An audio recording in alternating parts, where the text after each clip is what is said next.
தமிழகத்தில் ஓரிரு இடங்களில் மழை பெய்துள்ளது. புதுவை மற்றும் காரைக்கால் பகுதிகளில் வறண்ட வானிலை நிலவியது. அடுத்த 7 தினக்கான வானிலை முன்னறிவிப்பு மற்றும் எச்சரிக்கை. மேற்கு திசை காற்றின் வேக மாறுபாடு காரணமாக அடுத்து வரக்கூடிய நாட்களில் தமிழகத்தில் ஓரிரு இடங்களிலும் புதுவை மற்றும் காரைக்கால் பகுதிகளிலும் லேசான மழை முதல் மிதமான மழை பெய்யக்கூடும். சென்னை மற்றும் புறநகர் பகுதிகளுக்கான வானிலை முன்னறிவிப்பு. அடுத்த 24 மணி நேரத்தில் வானம் ஓரளவு மேகமூட்டத்துடன் காணப்படும்.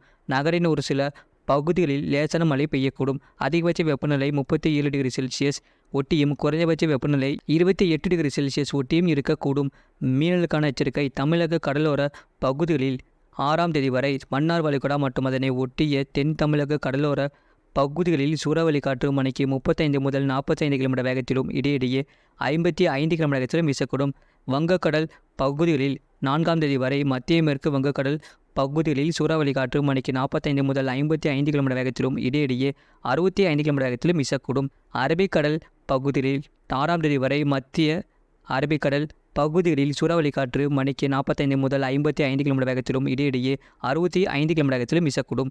மேற்குறிப்பிட்ட நாட்களில் மீனவர்கள் இப்பகுதிகளுக்கு செல்ல வேண்டாம் என்று அறிவிக்கப்படுகிறார்கள். இதுபோன்ற செய்திகளை உடனுக்குடன் அறிந்து கொள்ள மறக்காம சேனலை சப்ஸ்கிரைப் செய்யுங்கள். மற்றவர்களுக்கு தெரியப்படுத்த ஷேர் செய்யுங்கள்.